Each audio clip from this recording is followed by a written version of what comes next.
How often have you heard that it's all about technique? Well, I'm here to tell you that it actually does have to do with strength and technique. So yes, it's good to have a good technique to where you can apply the strength and the technique will work even better. But you do have to have strength in order for that technique to even be valid. So like the recoil control technique, so you can have a great grip and everything, but if you can't apply good amounts of pressure because of arthritis or something like that, you are going to be limited. There's really not much you can do. If you've been living a sedentary lifestyle and you refuse to even do anything to help your strength and you're just going to rely on technique, you're always going to be limited. So here's the thing. This kind of goes down to the firearm is not the greatest equalizer necessarily. It actually depends on the Indian. You can have the greatest arrow. It's not a great equalizer. You can't just have any arrow, metaphorically. You actually have to develop the whole Indian, the whole warrior. So anyways, you need to work on your mind, body, and everything else. So this is about shooter strength. So how are you going to develop shooter strength for the specific applications you're trying to prepare for or train for? Well, first off is you need to identify the specific shooting movements that you're going to be working on. Maybe it's just the ones that you're having trouble with. Maybe you're actually performing very well on, say, your manipulations. Fine. So you're performing well on your manipulations. How about your stability at holding the firearm out? Some people will say, well, that's a little ridiculous to actually train on holding the firearm out for more than a minute or two. Okay, well, here's my counter to that. If you're actually a professional and you carry a gun for a living like a police officer, you may actually have to train your firearm on somebody unsupported for a good period of time, maybe while talking them down. Or maybe you're a civilian who had to present their gun and shoot somebody and you're holding another person at gunpoint until the police arrive. That could be a while. What if between now and then they realize, oh crap, the police are on their way? I better just go for it. I doubt this guy's actually going to shoot me or whatever. Typically, it's their last chance at escape, so they might pull something stupid. Are you going to be ready for that? Or are you just going to be, oh God, I can't hold this gun up anymore? Some people would say, go back to a retained position. Well, you could, but what's wrong with this? This should be quite stable. And oftentimes, professionals like police officers don't have that luxury to pull it back into retention. They actually have to present the threat and be ready to defend themselves at a moment's notice. This takes away time. This takes away, likelihood of being able to defend yourself quickly. This doesn't. So, training yourself for the specific movements and identifying those specific movements that you may have to use or you will have to use, it's very important. So also like training the grip, understanding the kind of crushing grip that they're using or whatever, or maybe you're conducting a specific movement like you're going down to the kneeling a lot or you're going from the prone to standing quickly and you want to develop muscles that can help you push up a lot faster. You can work on that. So you identify the specific movements that you're trying to do. It's not just trigger pulling movements. It's, while you're using a firearm to defend yourself and, or use it professionally. Maybe it's through competition. So now, once you identify those movements, you got to identify the muscle contribution. So which muscles are doing what? So for instance, when you're actually holding a pistol out like this and you're trying to stabilize it, what kind of muscles are being used in this? So first off, with the grip, we're crushing it, and so we're probably using, like, for example, we're probably using pectoral muscles, we're using shoulder muscles to support it, we're using our grip strength to provide crushing grip as well as our pectorals. So we're using as I said, we're using our shoulders to hold it up, so we're performing a yielding isometric kind of sympathetically to hold it in position, because at some point a 2-pound gun can be so heavy that we won't actually be able to hold it up anymore.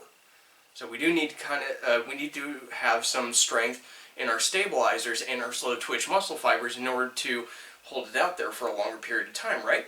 For crushing grip, we need to have strength in our fast twitch muscle fibers and slow twitch muscle fibers in order to be able to provide maximum crushing strength and to hold that for longer. So that's also going to include all three: stabilizer, slow twitch, and fast twitch muscle fibers.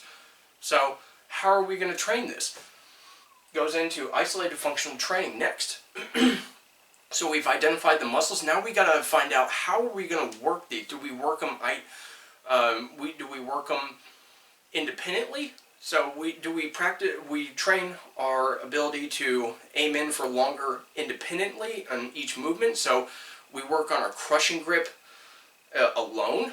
And really, if you're going to practice a crushing grip while aimed in, you're going to have to perform it at this angle, because this is an isolated angle at a certain contraction point with your muscles for like your pecs.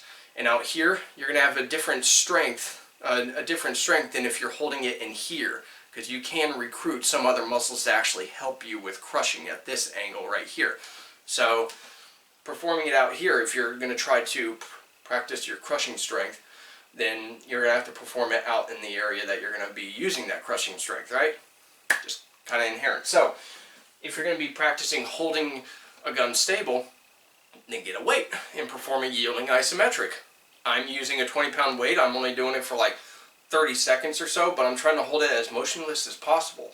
So this uses shoulders, and it also uses lower back. You have to hold in that position for a while. Like I said, even though this pistol may only be 2 pounds when it's loaded, maybe a little bit more, we're still using some kind of compensation in our lower back, and you will feel it the more weight you put on there. But doing it for like a minute, trying to hold it, motionless, you're going to be exercising those stabilizers. To build it, you got to use it, and you got to stress it. So that's isolating the muscle groups and performing functional training. So there you have it. You can do it in compound ways. You can actually get duct tape and wrap it around this grip to make it a little fatter, kind of like this grip right here. You can make it as fat as this grip if you want. There are ways that you can get sleeves that go around it, and then you can perform crushing exercises while you're doing it, or crushing, overcoming isometrics, where you're holding it for a long period of time. Don't confuse this with ballistic or explosive isometrics, where you're holding it for a very short period of time. You're trying to get 100% strength quickly. You're trying to get your body to be able to maximize that strength faster, rather than hold that maximum strength for a longer period. They're two different things. There's one where you're getting that strength faster, and one where you're holding that strength faster, or you're applying that strength faster. Application, not getting it. But anyways, then you have the yielding isometric. So if you want to go from like a 10 where you're only able to do it for 30 seconds, and then do that like 3 times, give yourself a minute in between, and then get a 5 and do that, and see how long you can do it. You'll probably be able to do it for like a minute, and then get a pistol and do it. It'll feel like a feather, guarantee it. But that's performing functional training, and that's isolating the specific movements. At least this is what I call it, isolated functional training. But you're building on those specific things that you have trouble with. For a rifle, what's so bad about getting a weight, not necessarily 20 pounds, but maybe something that's a little bit heavier than what your actual rifle is at that front end, and actually holding an aimed-in grip? Like for the AUG, I get 2 10-pound weights, and I hold it out like that. And guess what? I'm able to hold the AUG more stable for longer. That's just how it is. I'm exercising those specific muscles that are being used, but I'm doing it with greater muscle or greater weight in order to build those muscles that are specifically used for that specific movement or action. So, with all that said, I appreciate you guys watching. I mean, I could go into depth on all this stuff, but I'm just giving you examples on what you can do to kind of form your own way of building that strength. So it's not just using a gripper. Using a gripper is conducting a full range of motion. You're not doing that. You're conducting an isometric hold when you're gripping a pistol. Because that's just a little parting tip for me. So, with that said, let me know what you think about this in the comments below, and you guys have a good one.